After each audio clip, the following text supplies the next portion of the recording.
मनुष्य जीवन में उन्नति करना चाहता है, सफलता पाना चाहता है।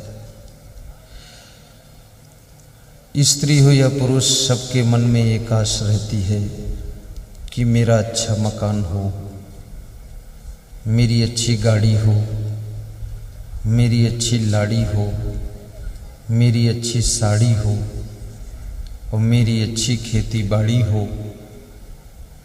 ये मन में एक आस रहती है। तो आज मैं आपके बीच में बताने वाला हूँ कि ये सब कैसे हो सकता है। महात्मा विदुर से महाराजा धीराज धृतराष्ट्र पूछ रहे हैं, जो लोग उन्नति करना चाहते हैं उनको क्या करना चाहिए। विदुर जी कहते हैं उनको 6 काम नहीं करना चाहिए। 6 काम नहीं करना चाहिए और उनको 6 काम करना भी चाहिए। तो वे कौन कौन 6 काम हैं जिन्हें नहीं करना चाहिए और वे कौन कौन 6 कार्य हैं जिनको करना चाहिए। दोनों में संख्या 6 की है। बड़ा मार्मिक प्रश्न है ये। एक साधु भी उन्नति करना चाहता है कि हमारा अच्छा आश्रम बने, गृहस्थ भी उन्नति करना चाहता है हमारा 3 मंजिल का भवन बने। कई लोग मंदिरों में जाते हैं तो भगवान से भी यही मांगते हैं कि हमारी अच्छी शादी हो, अच्छी नौकरी लगे, अच्छा मकान बन जाए, गांव में हम किसी से पीछे न रहें। भगवान तो कब सुनेगा, तू बहरा है कि नहीं है, क्या मामला है। ऐसी प्रार्थना लोग करते हैं। तो आज इस प्रार्थना के तहत आपको हम संदेश देने जा रहे हैं। बहुत अच्छा है।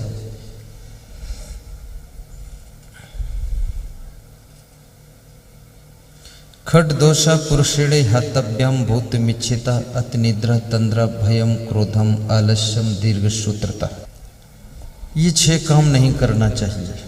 ये जो पहला श्लोक बोला हूँ इसमें 6 ऐसी बातें बता रहे हैं हमारे विदुर जी धृतराष्ट्र को कि हे राजन, जो मनुष्य ये 6 काम नहीं करता है उसकी उन्नति होती है, उसको सफलता मिलती है। आज सफलता का रहस्य आपके बीच में खोल रहा हूं। नंबर 1 क्या है? अति निद्रा। अति निद्रा नहीं लेना चाहिए। जो लोग सफलता चाहते हैं, उन्नति चाहते हैं, उनको बहुत ज्यादा नहीं सोना चाहिए। ये बड़ी महत्वपूर्ण बात है। पूरे विश्व के अंदर एक वे लोग हैं जो तादाद से ज़्यादा सोते हैं और फिर भी इतने बेशर्म हैं, कभी शर्माते नहीं। 10 घंटे हो तो कम, 12 घंटे हो तो कम। उनसे कहो कि घंटे तो जोड़ लो, कितने घंटे सो चुके हो। बोले घंटा जाने दो भाड़ में, हम महीना 2 महीना सो सकते हैं लगातार। कुंभकर्ण के बाप है। ऐसे लोग उन्नति नहीं कर सकते। सोने के घंटे बहुत ज्यादा बढ़ाने वाले लोग, उनका विकास रुकता है, क्योंकि 24 घंटे से ज्यादा घंटे नहीं है। प्रधानमंत्री को भी 24 घंटे मिलते हैं, मुख्यमंत्री को भी 24 घंटे मिलते हैं। अब ये घंटे चाहे सोने में गंवा दो, चाहे खेलने में गंवा दो,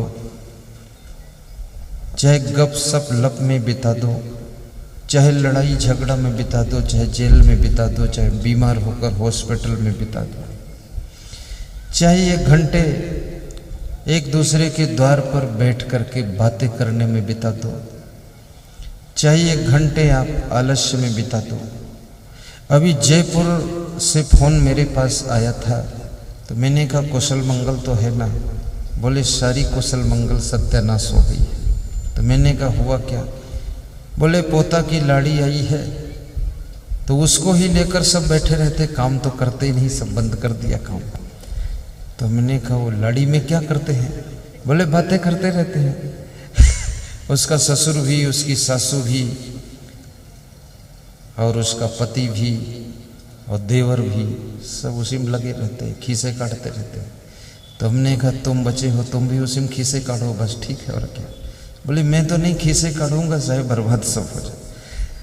तो मैंने कहा तुम घबराओ मत, तुम्हारी उम्र 70 साल हो गई है, तुम इनकी जिम्मेदारियों को धीरे धीरे अपने मन से हटा दो। एक तरीका होता है, जब तुम्हारे घर में तुम्हारी बात को कोई सुनता न हो, तुम्हारी बात को कोई मानता न हो, और तुम्हारा सम्मान खत्म हो गया हो, तो आपको सिलेंडर हो जाना चाहिए, बात बताना ही बंद कर देना चाहिए, चुपचाप रोटी खाकर मुस्कराना चाहिए, और जब इच्छा हो तब गुरु जी का प्रवचन सुनना चाहिए, क्योंकि अब अपनी जिंदगी की पारी समाप्त हो चुकी है, अब दूसरों की पारी शुरू हुई है, अब उनकी जिम्मेदारी है, अपनी जिम्मेदारी खत्म हो चुकी है।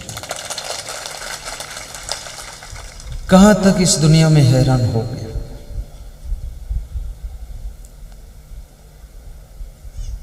और सबसे अधिक कीमती चीज अगर आपकी जिंदगी में कोई है तो वो समय है। Importance of the 1 minute in life. एक एक मिनट का बड़ा महत्व है। सोच समझकर, तौल कर 1 मिनट में बोले गए शब्द आपकी जिंदगी की धारा को ठीक कर देते हैं। 1 मिनट का, मैं किसी समागम में गया था इलाहाबाद में, 10,000 श्रोताओं की भीड़ थी। प्रवचन में मेरा भी नंबर लगा था, तो मुझे 4 मिनट मिले थे और सबसे लास्ट में मिला टाइम। तो मैंने कहा सबसे फर्स्ट में दे दो, मुझे 300 किलोमीटर जाना है, वहाँ प्रवचन देना है। बोले तुम्हारा प्रवचन होने के बाद सब चले जाएंगे, इसलिए लास्ट में दूंगा टाइम। बिठा के रखा मुझे 3 घंटे फालतू, और 4 मिनट दिया, और 4 मिनट में 1 मिनट माइक भी बंद हो गया। भाग्य की बात, कुछ बिगड़ गया होगा उसमें। तो माइक बंद हुआ तो मैं हंसा जोर से, मैं हंसा तो 10,000 लोग हंसे, और जब सब हंसे तो सब मेरे प्रेम में फंसे। तो वहां पर मेरे बहुत प्रोग्रामों की मांग हुई, और केवल 3 मिनट सुनाया मैंने जोर से। 3 मिनट में ही उन्होंने कहा कि कोई संत, हाँ मालूम पड़ा कि है आया यहाँ पर। याद रखना, 1 मिनट में तुम अपनी प्रतिभा को प्रकट कर सकते हो। 1 मिनट में तुम डिसीजन लेकर के अपनी जिंदगी की राहों को बदल सकते हो। 1 मिनट में ऐसी बात कह करके लोगों के दुख को दूर कर सकते हो, और 1 मिनट में बिना संभले बोलोगे तो अपने घर में ज्वालामुखी भी भड़का सकते हो। इसलिए संभल जाइए और 1-1 मिनट के मूल्य को समझिए।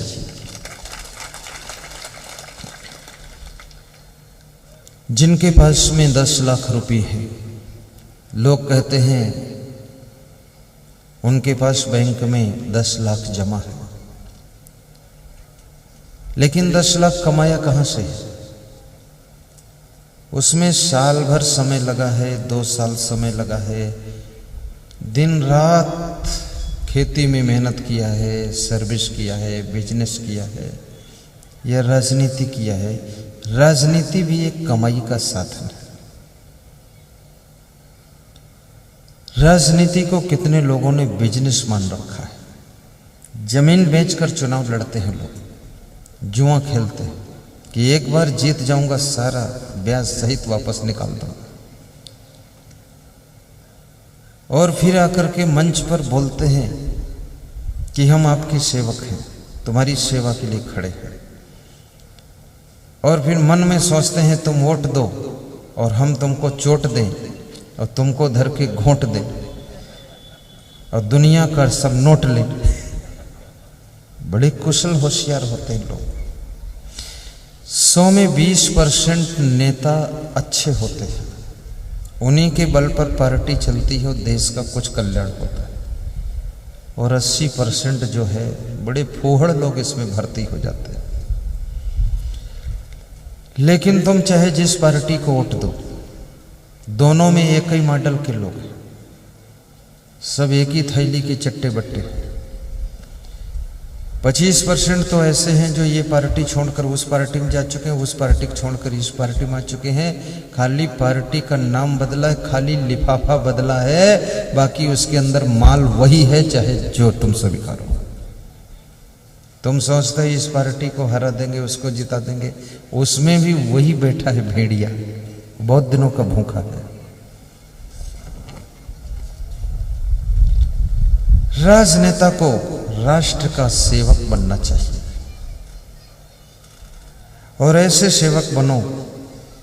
मैं नहीं कहता हूं कि आप पूरे ईमानदार हो जाओ, 10% आप ले लीजिए, कोई बात नहीं, लेकिन 90%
में और कब क्या करोगे? पढ़ लिख करके कलेक्टर बनना है तुमको, पढ़ करके एसडीएम बनना है तुमको, इंजीनियर बनना है। बाल ज्यों त्यों सुधार लीजिए, बांध दीजिए और पढ़ने में टाइम को खर्च कर दीजिए, तो एक दिन तहसीलदार बनकर तुम आओगी और तब तुमको लोग नमस्कार करेंगे, तब बाल सुधार लो।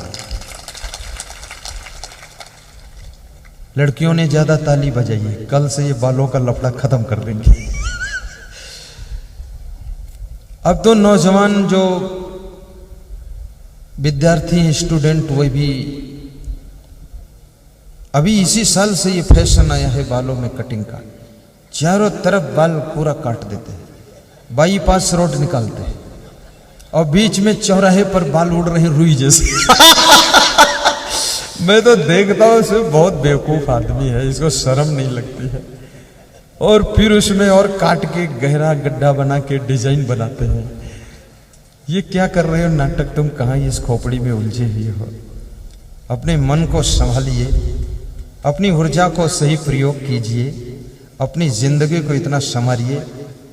अभी हमारे बहुत शहर के हमारे बालों को आपने देखा भी नहीं होगा, ढके रहते हैं, लेकिन आप ये सोचिए, न तो बालों में कटिंग है, न सेटिंग है, न डेंटिंग है, न पेंटिंग है, न एक्टिंग है, लेकिन इस व्यक्ति के दर्शन करने के लिए कम से कम 10 करोड़ लोग विश्व के अंदर इच्छा करते हैं कि एक बार उनको देख लूं, दर्शन कर लूं, और सबको दर्शन भी मिलने वाले नहीं है। और 20 करोड़ लोग इस व्यक्ति की वाणी सुनते हैं, जिसने न बाल संवारा है, न एक्टिंग किया, न हिप्पी कट, न गप्पी कट, न लप्पी कट, केवल सादा सिंपल जीवन है। जिंदगी को संवार लीजिए, मन को विचार से शुद्ध कर लीजिए, तो आपके दर्शन के लिए लाइन लगी रहेगी और आपकी जिंदगी धन्य हो जाएगी।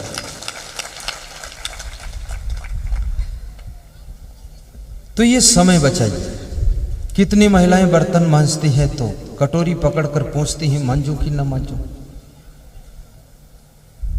धीरे धीरे मांजती है उसको। एक कटोरी कौन तुम्हारी छोटी बहन है, इसको धीरे मांज रही, झट से रगड़ो, निकालो, टाइम पास मत करो, फटाफट काम करना चाहिए।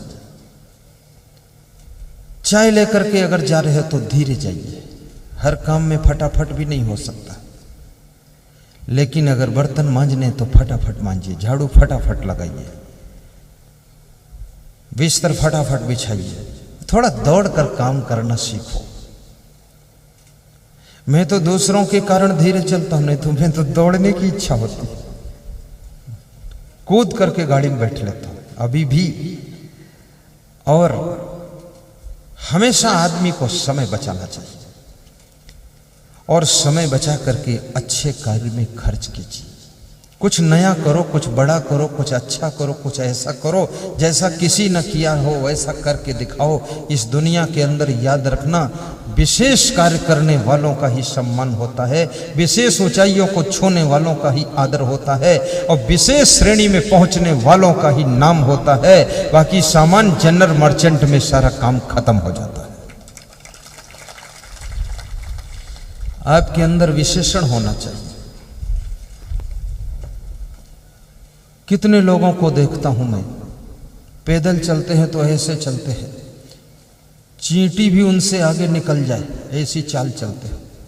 उनसे पूछो इतना धीरे क्यों चलते? अरे बोले मौज मस्ती।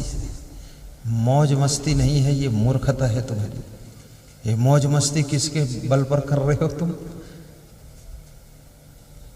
यदि इस दुनिया के अंदर तुम पिछड़ते चले जा रहे हो, याद रखना, आपसे प्रेम तो सभी करेंगे, लेकिन सब अपने अपने माया में उलझे हुए हैं। इसलिए आप अपने सिस्टम को अगर संभाल नहीं पाओगे तो आपको कोई साथ देने वाला नहीं है। आप इस योग्य बनिए कि दूसरों को सहारा देने योग्य बनिए, दूसरों को देने योग्य बनिए, किसी के सामने लेने की जरूरत ही नहीं है। आपके अंदर इतनी ऊर्जा, इतनी सामर्थ्य भरी हुई है, तुम्हारी आत्मा इतनी महान है, केवल आपको उद्घाटन करने की जरूरत है। तुम जो सोच लो वो तुमको प्राप्त होने वाला है। याद रखना, दुनिया में किसी को कुछ देखिए तो वहां से सीखिए और सीख करके अपनी जिंदगी में प्रयोग कीजिए, तो आप स्वयं उससे अधिक ऊंचाइयों को छू सकते हैं।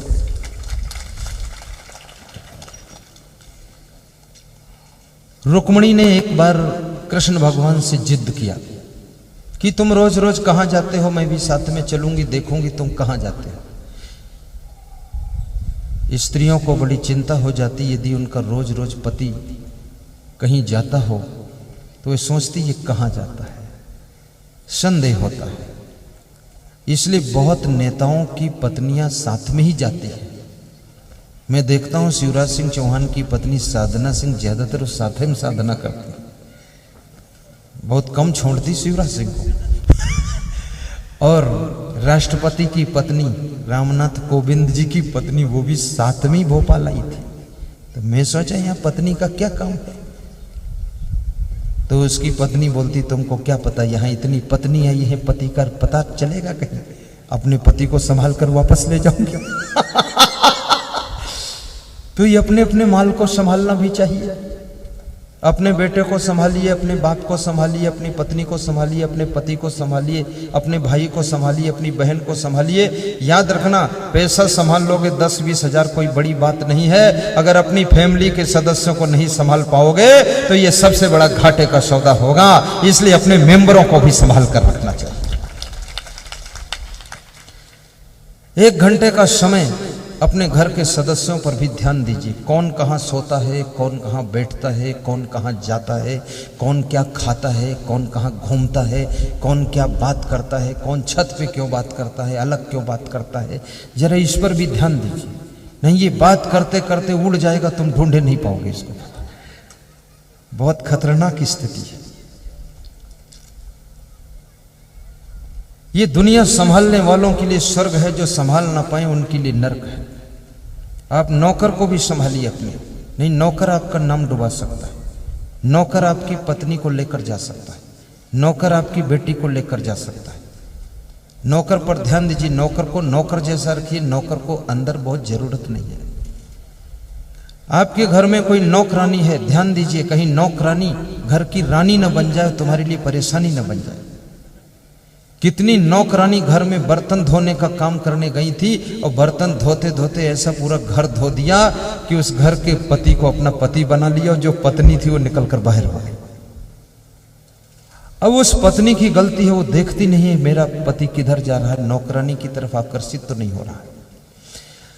और इस दुनिया के अंदर 2 आकर्षण बहुत खतरनाक होते हैं। इन 2 आकर्षणों से जो बच गया उसको दुनिया में कोई ब्रेक से रोकने वाला पैदा नहीं हुआ है। पहला आकर्षण है रुपया का आकर्षण। ये रुपया लोभ बहुत पैदा करता है। अगर इसके लोभ से बच गए आप तो समझ लो पाप के बाप से बच गए। और दूसरा आकर्षण है सुंदर रूप का आकर्षण। ये सुंदर रूप का आकर्षण भी आदमी के जिंदगी के रूप को बिगाड़ देता है। चाहे राजस्थान में भौरी कांड हुआ हो, ये रूप का आकर्षण है। चाहे यूपी में मधुमिता कांड हुआ, ये रूप का आकर्षण है। और एमपी में कोई कांड हुआ कि नहीं हुआ मुझे पता नहीं है, लेकिन ये रूप के आकर्षण के कांड में कितने मिनिस्टरों की मिनिस्ट्री चली गई, डॉक्टरों की डॉक्टरी चली गई, कितने साधुओं की साधुआई चली गई और कितने साधु डॉक्टर मिनिस्टर जेल में चले गए। ये रूप के आकर्षण से जो अपने को बचा लेता है, याद रखना वो जिंदगी में सबसे महान व्यक्ति बनता है। थोड़ा जोरदार ताली बजा करो, आज ताकत बहुत लगा रहा है। तुम सोचते होगे प्रथम दिन ऐसा नहीं सुनाया। क्यों नहीं सुनाया? नहीं सुनाया इसलिए नहीं सुनाया। उसमें क्यों मैं क्या? तुम सोचते होगे कल भी ऐसे, अभी मुझसे कह रहे थे कल भक्त यहाँ महेश मीणा और वो कोमल मीणा दोनों भाई, ये दोनों भाई भी एक एक बात देखते रहते। ये बोले प्रथम दिन से अच्छा सेकंड दिन का सत्संग आपका अच्छा रहा। अब आज ये फिर बोलेंगे थर्ड दिन का और अच्छा। अब कल फिर बिगाड़ दूंगा, बोलेंगे आज चौपट हो गया। अच्छा इसलिए हो रहा है कि गुरु को ज्यादा खिलाना नहीं चाहिए, ये बात ध्यान रखना। अपने बाप को भी ज्यादा खिलाना नहीं चाहिए और पति को भी बहुत नहीं खिलाना चाहिए। बस जंतर मंतर थोड़ा खिलाओ, सब चीज, रबड़ी भी खिलाओ लेकिन आधा चम्मच, बर्फी भी दो 1 टुकड़ा, सेव भी दो थोड़ा सा। अब ऐसा थोड़े उसको भूसा दे दो, खिलाना नहीं चाहिए। नहीं नहीं, थोड़ा मक्खन भी खा सकता है, लेकिन थोड़ा थोड़ा थोड़ा थोड़ा। कितनी स्त्रियां अपने पतियों को और भर के इतना मोटी रोटी डाल देती कि छक के खाओ। वह समझती ज्यादा खाएगा तो मेरा पति हाथी हो जाएगा। अरे हाथी नहीं हो जाएगा, ये बहुत जल्दी बूढ़ा हो जाएगा। कम खाने से स्वास्थ्य अच्छा रहता है। भूखे भी रहो मत और छके भी रहो मत। इतना खाओ मत कि लगे पेट भर गया है, और इतना भूखे रहो मत कि परेशानी लगे कि भूख लगी है। और सुबह थोड़ा जल्दी खाया करो, 7 बजे खा लिया करो सवेरे, थोड़ा सा, ज्यादा नहीं, थोड़ा कुछ खा लो। चना है, नमक है, भुना हुआ चना, भोंगड़ा, क्या बोलते हैं उसको, फुटानी, फूटा मैं उसको वो चना चबा लो सुबह सुबह। सुबह न चबाओ तो रात में चबाओ, और गर्म दूध आधा गिलास पी लो। बस देखो सुबह रिजल्ट आएगा उसका। बस एक मुट्ठी, ऐसा नहीं आधा किलो चबा के बैठो तो रिजल्ट दूसरा आ जाएगा। फिर थोड़ा पेट की मोटर में खाने की सवारी कम भरो। और सबकी मोटर भी अलग अलग है। अब मोटर साइकिल है तो उसमें तो 5-6 लीटर पेट्रोल डाल दो, ठीक। लेकिन तुम्हारी मोटर ट्रक है तो उसमें 200 लीटर डालो। अब इसमें सबकी मोटर अलग अलग मैं देख रहा हूँ। एक साधु मेरे आश्रम आया, 40 रोटी खाई, फिर मुझे धन्यवाद देने आया छत्तीसगढ़ के आश्रम। बोला आज तृप्त हो गया। तो पीछे से भंडारी आया, बोले सब भूखे रह गए, यही तृप्त हुआ। फिर चादर ओढ़ के सो रहा था, 3 घंटे दिन में सोया। खुर्र फुर्र हवाई जहाज उड़ा रहा। ये 40 रोटी खाना भी गलत है। बुद्धिमान बनना है तो कम खाइए।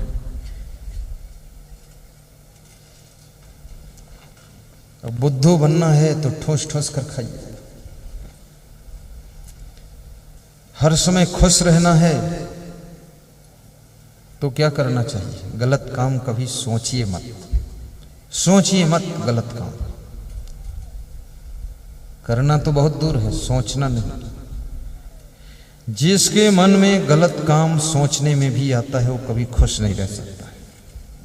जिसका स्वास्थ्य अच्छा नहीं रहता वो खुश नहीं रह सकता। जिसको गहरी नींद नहीं आती वो खुश नहीं रह सकता। और जो व्यक्ति गलतियां बहुत करता वो कभी खुश नहीं रह सकता।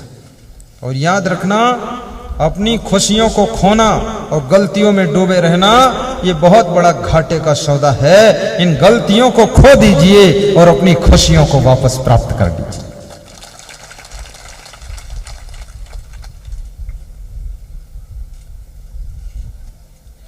एक बार गलती करे तो उस गलती को भूल कहते हैं। क्या कहते हैं? भूल। भूल मिटे गुर मिलाई पारखी, पारख देहि लखाई, कहें कबीर भूल की औसत पारख सबकी भाई। 2 बार गलती करे तो उसे गलती कहते हैं, और तीसरी बार गलती करे तो उसे अपराध कहते हैं, और बार बार गलती करे तो उसे क्या कहते हैं? फिर उसको पाप कहते हैं। पाप हो रहा। एक बार ठगावे सो 52 बेर कहावे। एक बार तुम कहीं ठगा जाओ तो 52 बार तुमको लोग कहेंगे अरे तुम ठगाए गए हो। पूरा घर बोलेगा तुम ठगाए ठगाए आवत हो। एक बार ठगावे सो 52 बेर कहावे, और जो 52 बेर ठगावे वो गप्पू नाथ कहावे।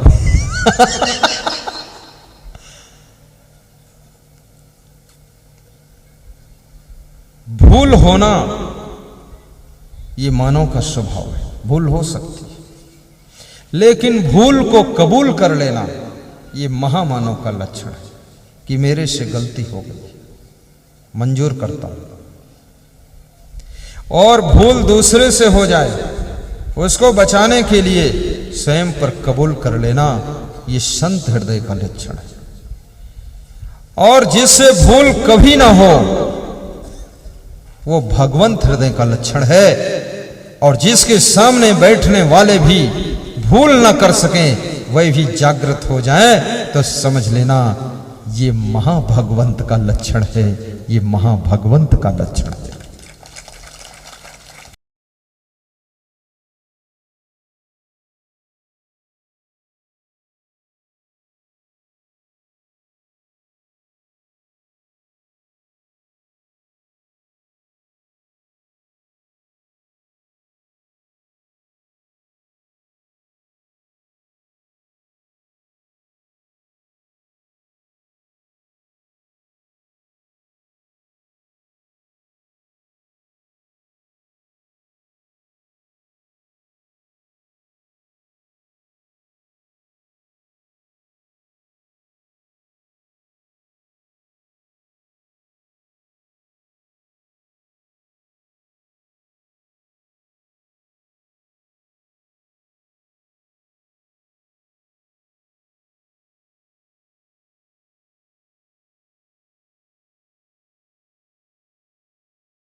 बनीश, फूल से पूछो कि तुम पे आई है कैसे बहार।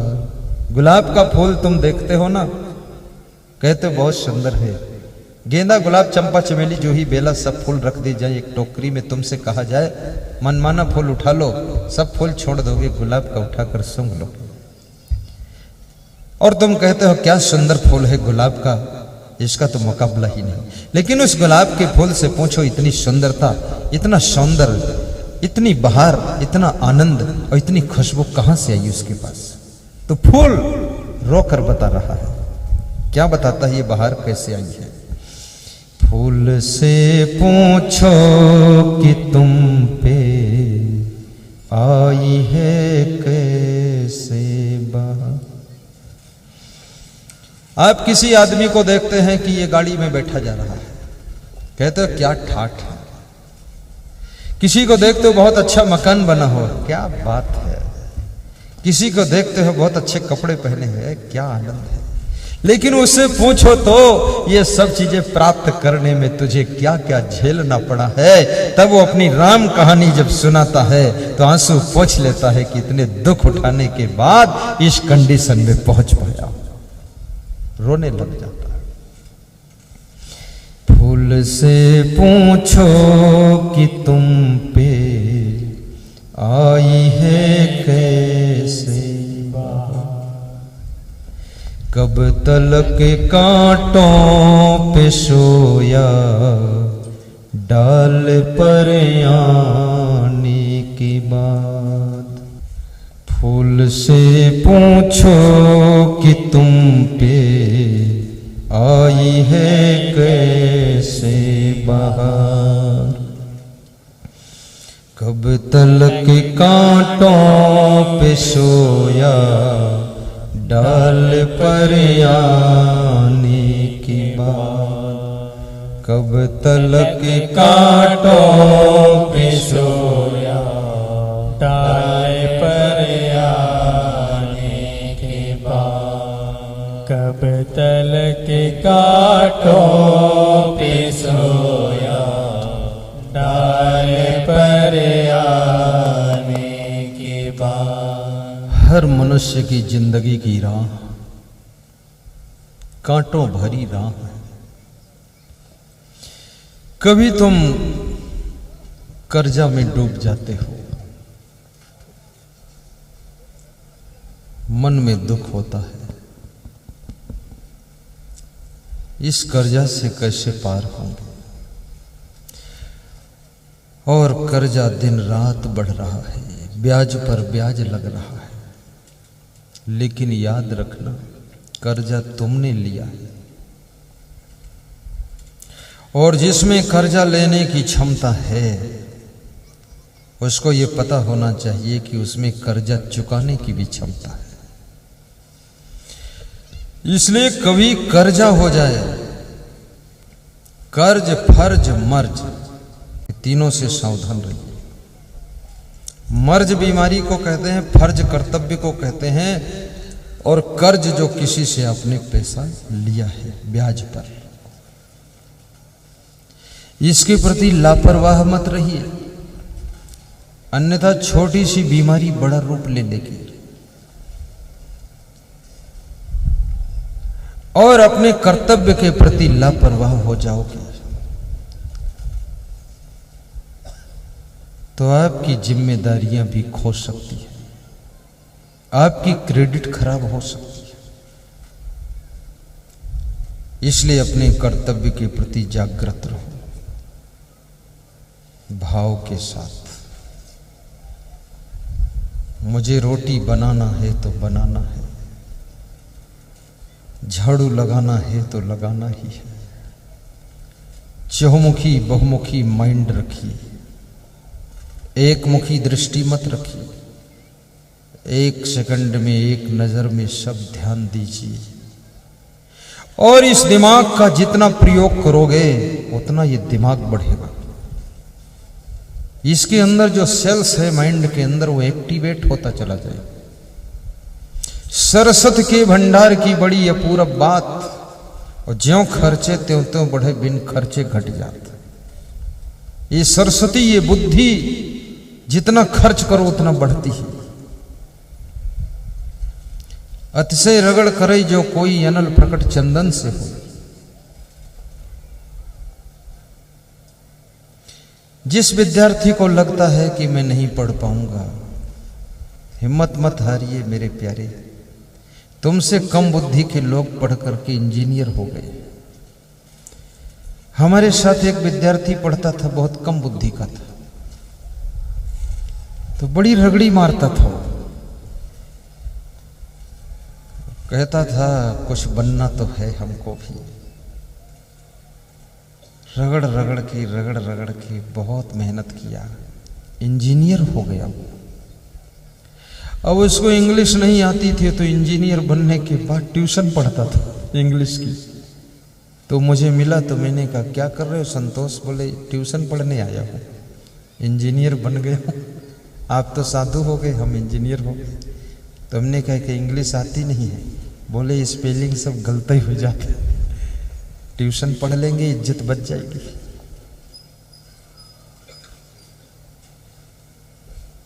आप दृढ़ संकल्प लेकर के पढ़ने में मन लगाइए। कबीर मन तो एक है, चाहे जहां लगाओ, चाहे गुरु की भक्ति करो, चाहे विषय कमाओ। कुछ विद्यार्थी कहते पढ़ने में मन लगता नहीं है, तो मैं उनसे पूछता हूं फिर मन कहां लगता है? तो खीसे काट देते। कहां लगता है इसका उत्तर नहीं दे सकते। या तो मन तुम्हारा मोबाइल में लगता होगा, या फैशन में लगता होगा, या इधर उधर गीतों में लगता होगा, कहीं ना कहीं तो लगता होगा। मन लगे बिना रह ही नहीं सकता है। तो इस मन को सब तरह से समझा करके पढ़ने में लगाइए। आपके पिताजी ने मन पढ़ने में नहीं लगाया तो उनकी क्या दशा है? पिता के पिता ने नहीं लगाया तो क्या दशा है? और तुम भी वही ढांचा पकड़ रहे हो, पढ़ने में मन नहीं लगा। बाल्य अवस्था योग्य बनने की अवस्था है। बाल्य अवस्था चंचलता करने की अवस्था नहीं है। ये गीत मत गाइए कि मेरा मन डोले, मेरा तन डोले, मेरे दिल का गया करार रे। अब कौन बजावे बांसुरिया, कौन चलावे साइकिलिया। ऐसा गीत मत गाओ। ऐसा गीत गाना चाहिए मेरे मन में बसो, मेरे तन में बसो, हम जहाँ रहें तुम वहाँ बसो। मेरे मन में बसो, मेरे तन में बसो, हम जहाँ रहें प्रभु वहाँ बसो। भक्ति में भी मन लगाइए। जो विद्यार्थी भक्ति में मन लगाता है उसका मन पढ़ने में भी लग जाएगा। चंचल मन को बस में करने का सबसे सुंदर साधन है भक्ति, सबसे सुंदर साधन है सत्संग। आप YouTube में प्रवचन सुनना शुरू कीजिए, आपका मन बहुत लाइन पर आ जाएगा। आज भोपाल से 3 विद्यार्थी आए थे, कह रहे थे हम बहुत सुधर गए आपके प्रवचन से। मेरे पापा ने कहा था तुम प्रवचन सुनो इनका, संगदेव का, देखो सब रिजल्ट आ जाएगा। अब बोले सुना तब से बिल्कुल ठीक हो गया।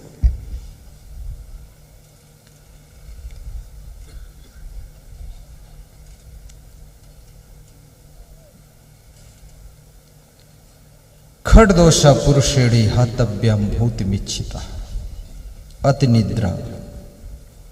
तो जिनकी अति नींद लेने की आदत है,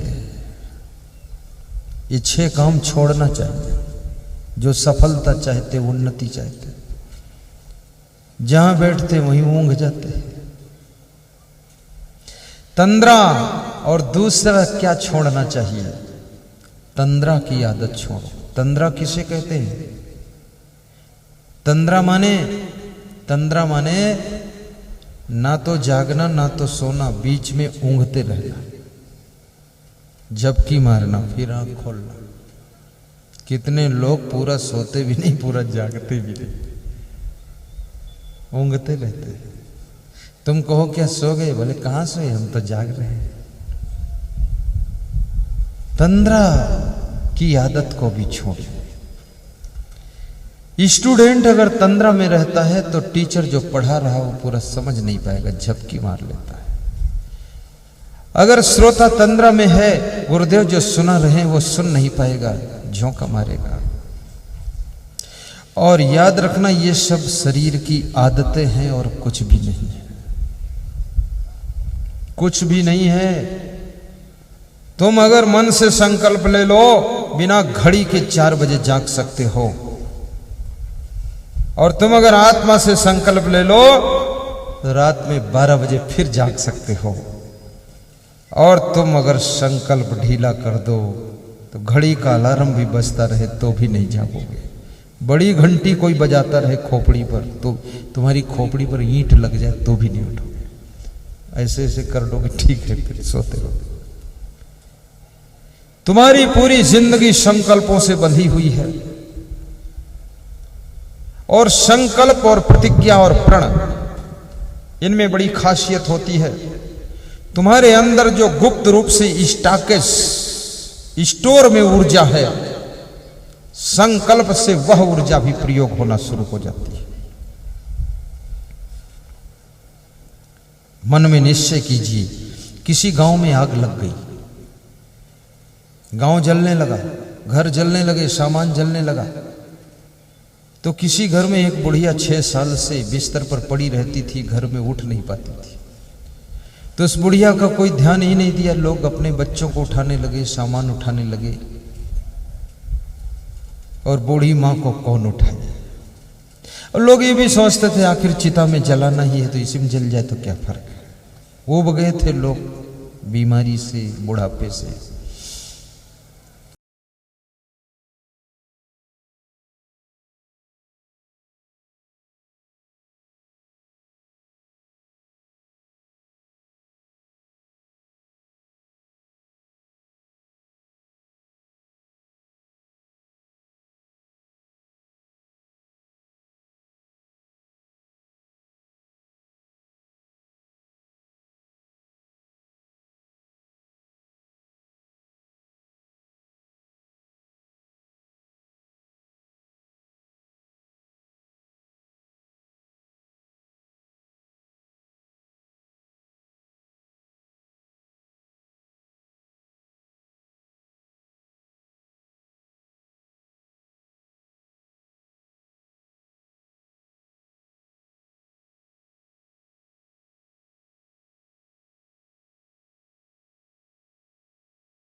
इन मंच पर थोड़ा सुस्त बैठा था,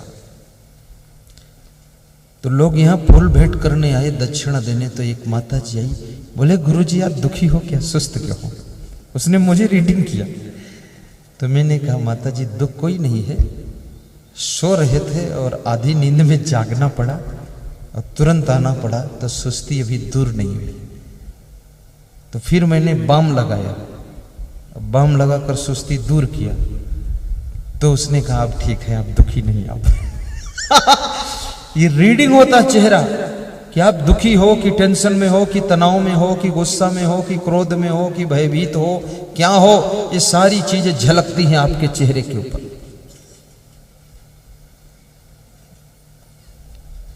इसलिए अपने पति को भी रीडिंग किया करो। और जो स्त्री अपने पति को पढ़ना सीख गई है, उसका पति कभी भी अपने पत्नी के आउट नहीं जा सकता है। वो जैसा चाहेगी वैसा मुड़ेगा। ये रीडिंग करना सीखना। और याद रखना, जानवर को चलाना आसान है, भैंस को चलाना आसान है, गधे से काम लेना आसान है, हाथी घोड़े से काम लेना आसान है, ऊंट बैल से काम लेना आसान है, लेकिन आदमी से काम लेना बहुत कठिन है। जिसके पास आदमी से काम लेने की कला आ गई, वो आदमी बहुत जल्दी आगे बढ़ेगा।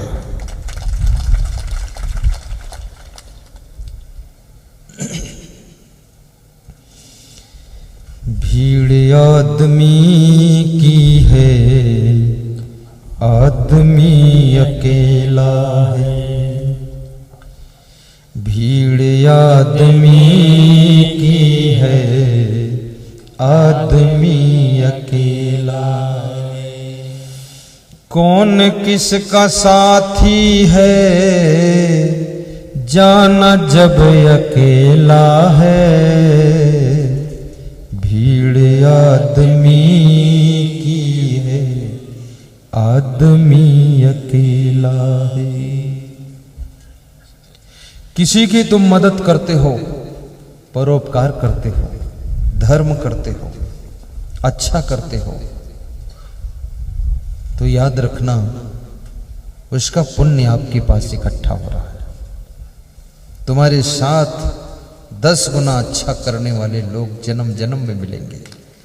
तुम्हें मदद करने वाले लोग मिलेंगे, उपकार करने वाले लोग मिलेंगे, तुमको सहारा देने वाले लोग मिलेंगे। आज सहारा यदि तुमने किसी को दिया है, तो कल सहारा उससे बड़ा तुमको मिलने वाला है। इसलिए सहारा भी देना चाहिए। एक सिंह सो रहा था, उसकी नाक के ऊपर चूहा कूद पड़ा। चूहा इतना समझदार न पहले होता था ना अब होता है। वो शेर की नाक पर कूद पड़ा। उसको क्या पता ये शेर की नाक है कि किसी नाक है। चूहा तो चूहा, गणेश जी का चूहा कूद पड़ा। सिंह कब सह सकता है कि मेरी नाक पर कोई कूदे।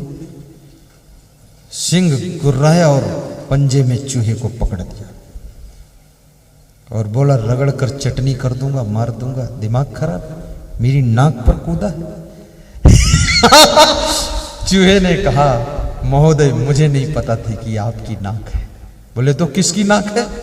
बोले मालूम ही नहीं थी, इस मॉडल की नाक कभी देखा ही नहीं। मैं तो सोचा कोई मिट्टी का ढेर होगा। कूद गए। आज पहली बार कूदा हूं, क्षमा कीजिए। चूहा होशियार था, क्षमा मांग लिया। आदमी कभी कभी चूक जाता है। अरे गलती हो जाए, कहीं फंस जाओ तो झट से क्षमा मांग लो, बवाल से छुट्टी पा जाओ। लेकिन आदमी कहता क्षमा नहीं मांगूंगा, सिर झुकाऊंगा नहीं। सिर कट जाए तो कट जाए, लेकिन झुकूंगा नहीं।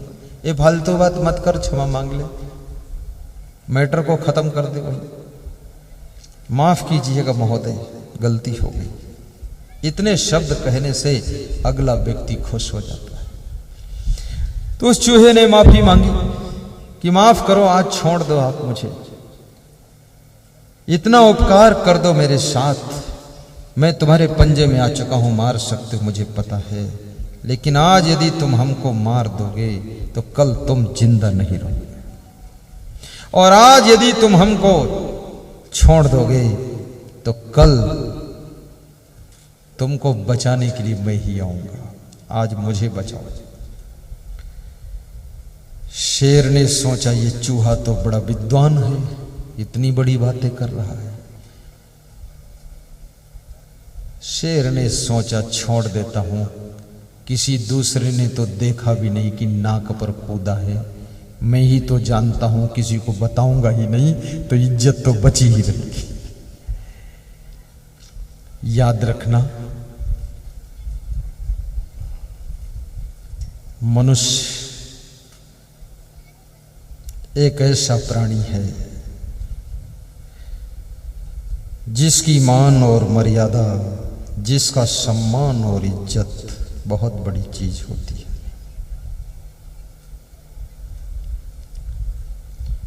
इज्जत पैसे से नहीं मिलती है, इज्जत सामान से नहीं मिलती है, लेकिन इज्जत अगर है तो उससे सब कुछ मिल जाता है। और जिसके पास लज्जत है उसके पास इज्जत है, जिसके पास लज्जत नहीं तो इज्जत भी नहीं। इसलिए थोड़ा लज्जा रखना चाहिए।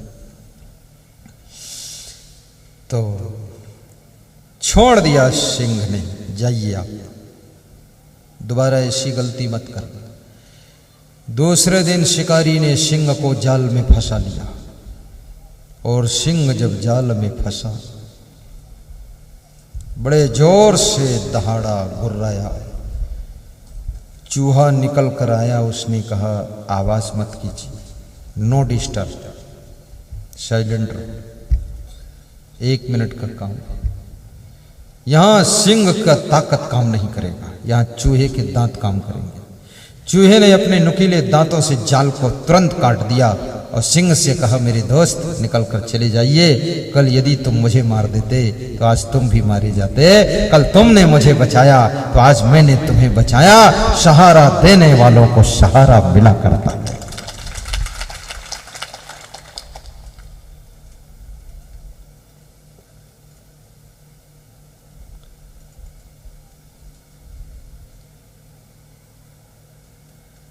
ध्रुव तपस्या करने जा रहे थे। ध्रुव के पिताजी ने रोका, तप मत करो, वापस लौट चलो। तो ध्रुव ने क्या कहा, जब जगत के पिता का सहारा लिया तब करे क्यों सहारा तुम्हारा पिता। अब मैंने जगत पिता का सहारा ले लिया है, पिताजी आपका सहारा तो था लेकिन आपने सहारा दिया नहीं। जब जगत के पिता का सहारा लिया तब करे क्यों सहारा तुम्हारा पिता। वही पालन करे, वही ले गोद में, वही दुख सुख सुनेगा हमारा पिता। जाओ जाओ जाओ तुम्हें क्या पड़ी, जाओ जाओ। ए राजा उत्तानपाद, मेरे पिता पैदा करने वाले, लौट जाओ अपने घर को, तुम्हें मेरी चिंता क्यों पड़ी हुई है। जब छोटी रानी ने तुम्हारी गोद से खींच करके धक्का मारकर राजमहल से मुझको बाहर किया था तब तुम्हारा होश कहां था, तब तुम्हारा सहारा लिया था, तुमने सहारा नहीं दिया था। हमने जगत पिता का सहारा ले लिया। जाओ जाओ जाओ तुम्हें क्या पड़ी, जाओ जाओ जाओ तुम्हें क्या पड़ी। चाहे जैसे करेंगे गुजारा पिता, नाम बेटा रहा आज से आपका, टूटा नाता हमारा तुम्हारा पिता।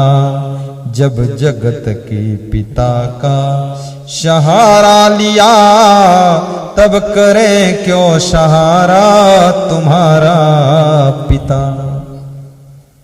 आशिरा इस जहां का मिले ना मिले, मुझको तेरा सहारा सदा चाहिए। आसरा इस जहां का। जब दुनिया के लोग सहारा देने से मना कर दें तो बस एक इष्ट देव का सहारा ले लेना, गुरुदेव के चरणों में चले जाना। उलझने घेर ले सब तरफ से तुम्हें, हौसले से उन्हें आप सुलझाइए। फिर भी मन को मिले ना चैन यदि, तो सदगुरु की शरण में चले आइए। बस उनकी शरण में चले जाना। तो तीसरी चीज है भयभीत स्वभाव, निडर रहो। और डर किसको लगता है? जो पूर्ण योग्य नहीं होता है उसको डर लगता है, हिचकिचाता है। डर किसको लगता है? जो कुछ मिस्टेक करके जाता है उसको डर लगता है। इसलिए पूर्ण योग्य भी बनिए और मिस्टेक को छोड़िए, सुधारिए। भयभीत स्वभाव के लोग उन्नति नहीं कर पाते। निडरता भी हो। निडरता का अर्थ ये नहीं कि उदंडता, निडरता का अर्थ ये नहीं कि झगड़ा करना।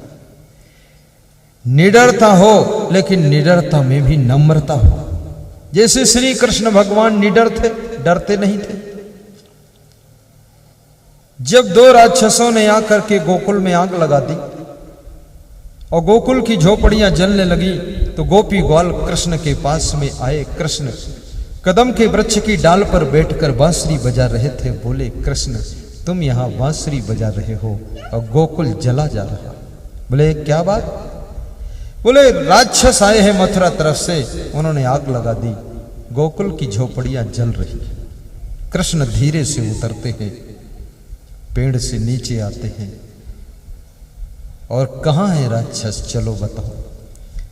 गोपी ग्वाल जा करके बताते हैं, वो खड़े हैं। अच्छा तुम यहीं रुक जाओ सब, मैं अकेले जाता हूं उनके पास। राक्षस दो हैं, कृष्ण एक हैं, उनके पास जा रहे हैं। गोपी ग्वाल कहते, तुम मत जाना, तुमको मार डालेंगे वो। कृष्ण कहते, चिंता मत करो, मुझे जाने दो। कृष्ण वहां जाते। एक राक्षस कृष्ण को देख करके हंसता है और कृष्ण के ऊपर आग उड़ेलता है, हा करता है, उसके मुंह से आग निकलती है।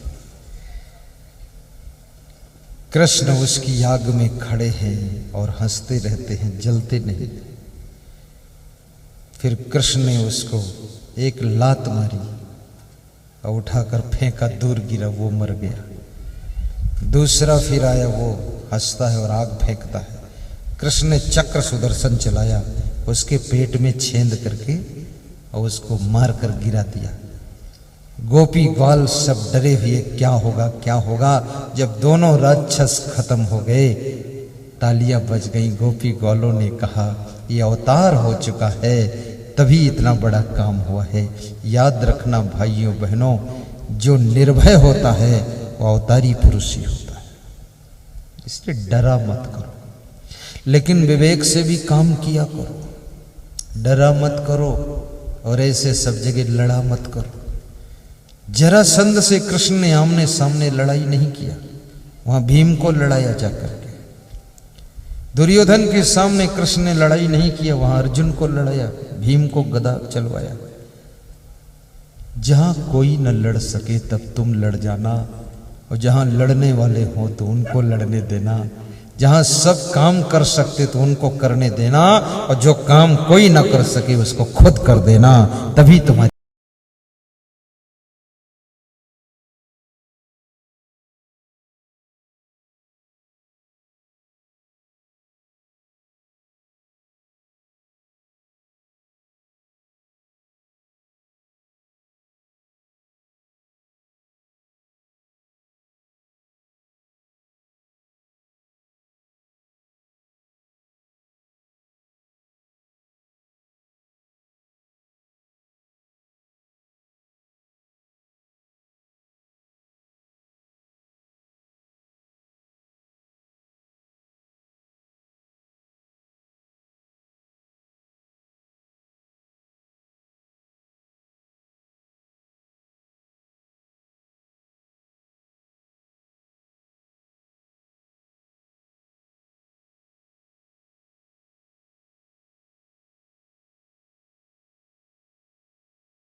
कोई ठिकाने नहीं, क्या क्या बोलेगा, सब उल्टा पलटा बोलते हैं।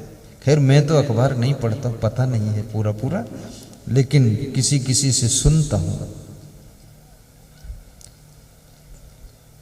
लेकिन कितना ही किसी नेता के बारे में कोई नेता बोले, वो अपना काम नहीं छोड़ता है, फिर दूसरे गांव में जाता, वहां भाषण करता है, फिर चालू वही काम उसका, फिर वोट मांग रहा है, खूब निंदा कोई करे कोई परवाह नहीं उसको, और फिर चुनाव लड़ता, फिर जीतता, फिर मिनिस्टर बनता, और फिर गाड़ी में जा रहा है, फिर लोग माला पहनाते हैं, फिर लोग गाली देते हैं, फिर सह लेता, फिर मुस्कुराता।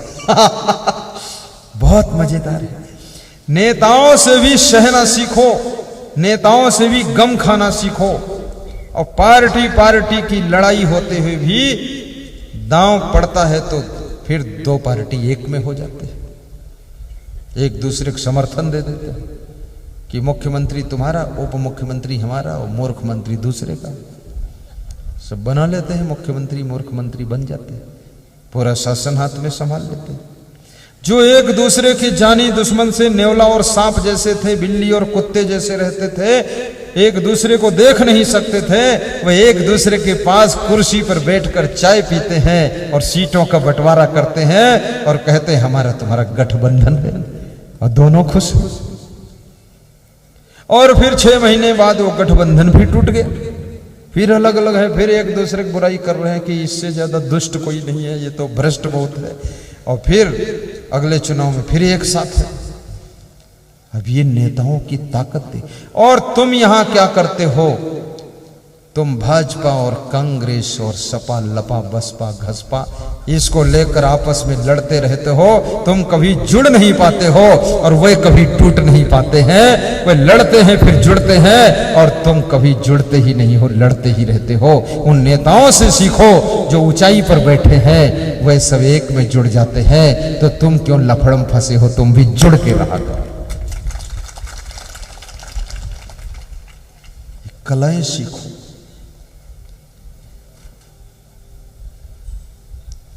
सहनशीलता के बिना किसी मार्ग में सफलता नहीं।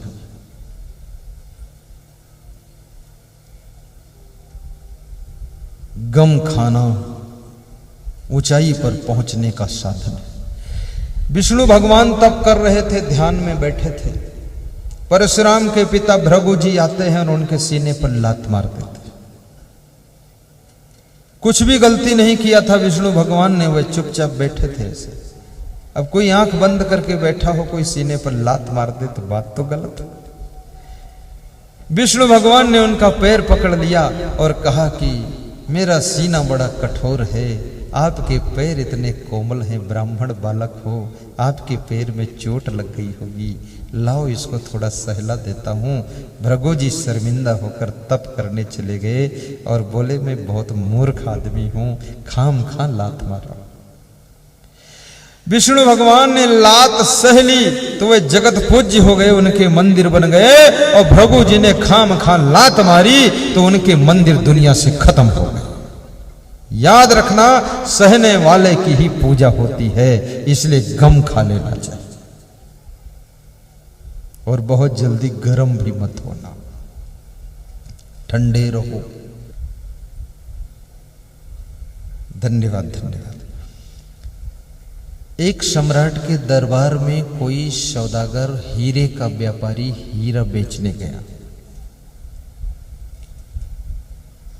तो उसने आवाज लगाई दरबार में कि मेरे पास हीरा है और कांच भी है, और हीरा कांच अलग अलग जो पहचान करके बता दे तो उसको एक हीरा फ्री दे दूंगा। तो मंत्रियों ने पहचाना लेकिन पहचान न सके, सब फेल हो गए। तो सम्राट स्वयं उठा, बोला मैं पहचान लूं। तो सम्राट के एक मंत्री ने कहा कि आप पहचान भी लोगे अगर, तो एक हीरा पा जाओगे अगर, तो कोई बहुत बड़ी बात नहीं होगी। आपके खजाने में हजारों हीरे भरे हुए हैं, और यदि पहचान नहीं पाए तुम तो बदनामी कितनी होगी। इसलिए बहुत बड़े आदमी को हर दौड़ में शामिल नहीं होना चाहिए। आप अपने सम्मान को सुरक्षित रखिए, हीरा जाने दो भाड़ में, आप तो बैठो।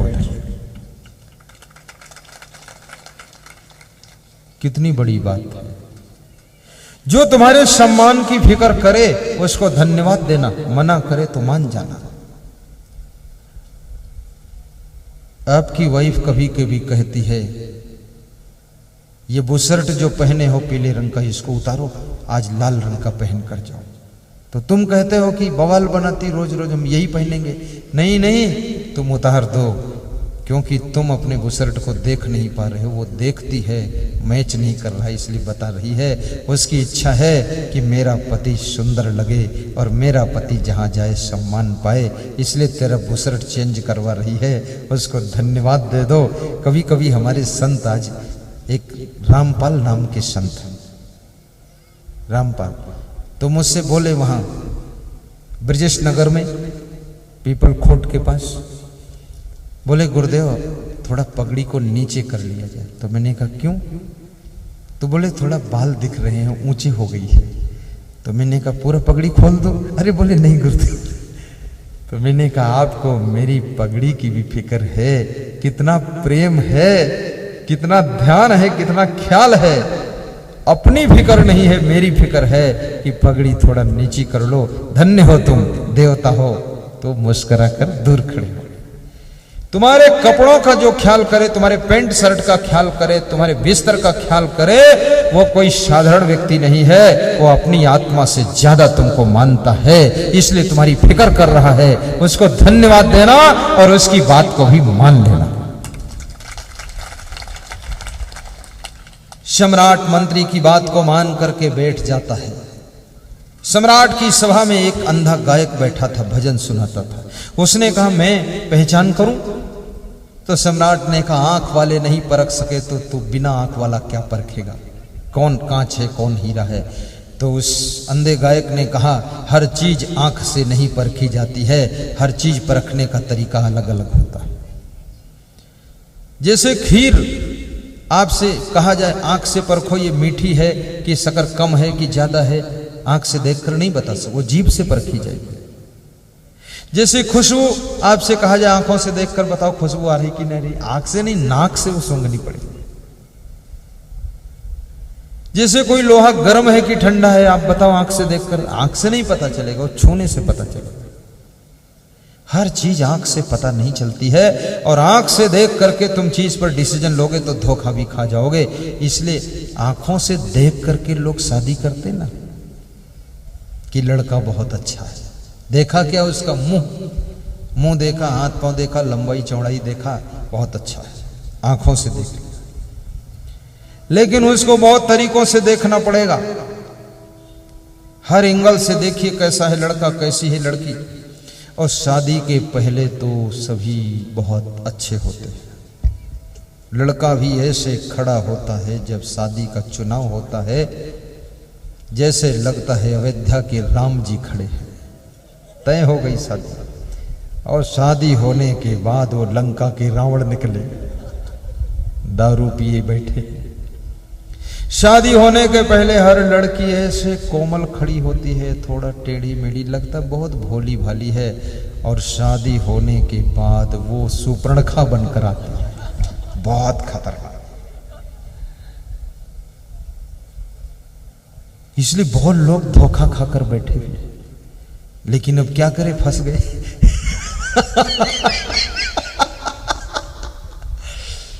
तो बहुत तरीके से देखिए, समझिए, परखिए, तब डिसीजन लीजिए। ये जीवन भर का साथ है, खेल तमाशा नहीं है। तो अंधा गायक बोला मुझे कांच और हीरा दोनों दे दो, मैं परख कर बता देता हूं, जरा खिड़की खोल दो। बोले जब तेरे को दिखता नहीं तो खिड़की से रोशनी काम क्या है। बोले देखने की बात नहीं, खिड़की खोलो, धूप आने दो। गदेली पर हीरा और कांच को रखा और खिड़की से जो धूप आई उसके सामने 5 मिनट किया, और फिर दोनों को दूसरी अंगुली से छुआ जो, और बता दिया ये हीरा है और इधर वाला ये कांच है। हीरे का व्यापारी नाच उठा और उसने कहा हीरा इनाम देता हूं, तूने सही परख दिया। आंख नहीं है उसने परख दिया, जिनके आंख थी वो परख नहीं पाए। याद रखना, पूछा गया परखा कैसे, तो उसने कहा खिड़की खोली गई, धूप अंदर आ गई, हाथ पर रखकर मैंने धूप में हीरा और कांच को कर दिया और 5 मिनट बाद छू कर देखा तो 5 मिनट की धूप में जो बहुत गर्म हो गया था वो कांच था, और जो 5 मिनट की धूप में गर्म नहीं हुआ वो हीरा था। जो बहुत जल्दी गर्म हो जाए वो कांच होता है, और जो गर्म ना हो वो हीरा होता है। अपनी जिंदगी को हीरा जैसा बनाए, शीतल स्वभाव। और स्वभाव का बहुत बड़ा खेल है। आपका स्वभाव सुंदर होगा तो प्रभाव सुंदर होगा, स्वभाव सुंदर होगा तो सभी लोगों का तुम्हारे प्रति भाव सुंदर होगा, स्वभाव सुंदर होगा तो घर में कोई अभाव नहीं रहेगा, सब आनंद रहेगा। मृदुबाणी सुंदर स्वभाव सभी सुखों की खान है, प्रेम की गंगा बहे जहां पर वह घर स्वर्ग समान है। प्रेम की गंगा बहे जहाँ पर वह घर स्वर्ग समान है। हो मृदुबाणी सुंदर स्वभाव, मृदुबाणी सुंदर स्वभाव सभी सुखों की खान है। प्रेम की गंगा बहे जहाँ पर वह घर स्वर्ग समान है। प्रेम की गंगा बहे जहाँ पर वह घर स्वर्ग समान है। प्रेम की गंगा बहे जहाँ पर वह घर स्वर्ग समान है। खिले फूल खुशियों के जहाँ पर, खिले फूल खुशियों के जहाँ पर, होठों पे मुस्कान है। प्रेम की गंगा बहे जहाँ पर वह घर स्वर्ग समान है। जोर से गाइए, सब गाइए। प्रेम की गंगा बहे जहाँ पर वह घर स्वर्ग समान है। वह घर स्वर्ग समान है। बोलिए सद्गुरु भगवान की जय। ये 6 चीजें आपको छोड़ना है। अति नींद, तंद्रा, भय, क्रोध। और 2 बातें कल बताऊंगा, 4 बताया, और 6 कौन कौन करना है वो भी कल बताऊंगा। अगर ये 6 छोड़ दिया और वो 6 कर लिया तो विश्व के अंदर कोई ब्रेकर नहीं है जो तुम्हारी सफलता को रोक सके। आपकी गाड़ी स्पीड से चलेगी और बहुत ऊंचाइयों को छूओगे। बहुत बहुत धन्यवाद समस्त ग्रामवासियों को। आरती की थाल आपके सम्मुख आ चुकी है। अब आरती का पुण्य लाभ प्राप्त करेंगे।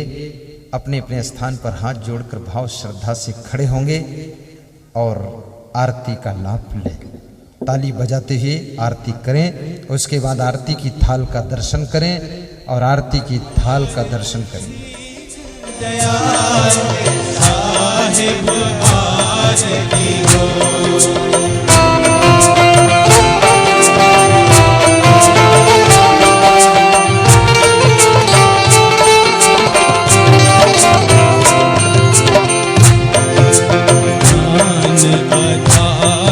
विवेक की बातें, ज्ञान आधार विवेक की बातें। सूरती जोत जहाँ जा साहिब आरती हो। सूरती जोत जहाँ जा साहिब आरती हो। आरती दीन दयाल साहिब आरती हो। आरती गरीब निवास साहिब आरती हो।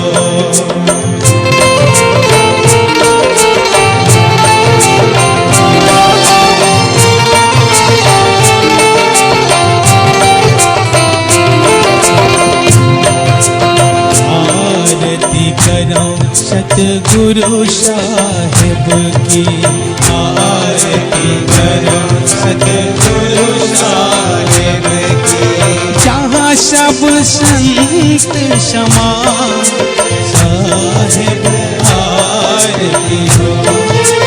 जहाँ सब संत समान साहेब आरती हो।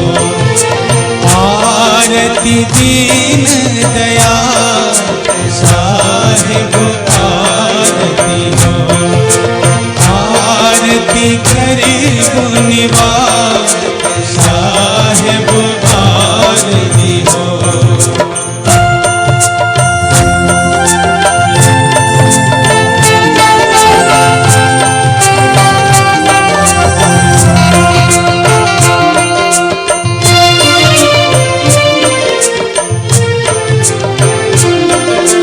तरस परस गुरु चरण शरण भयो। तरस परस गुरु चरण शरण टूटी गयो यम के जाल साहेब आरती।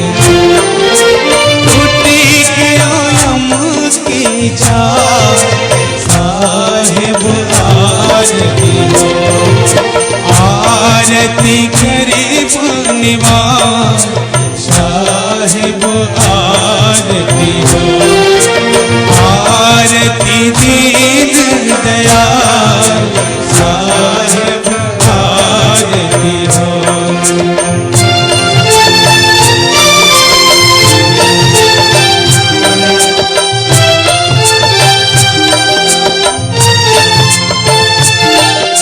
साहेब कबीर संतन की कृपा से। साहेब कबीर संतन की कृपा से भया हो परक परका साहेब आरती हो। भया हो परक परका साहेब आरती हो। आरती गरीब निवाज साहेब आरती हो। आरती दीन दयाल साहेब आरती हो। बोली सद्गुरुदेव की जय। बोलिए सद्गुरु असंग भगवान की जय।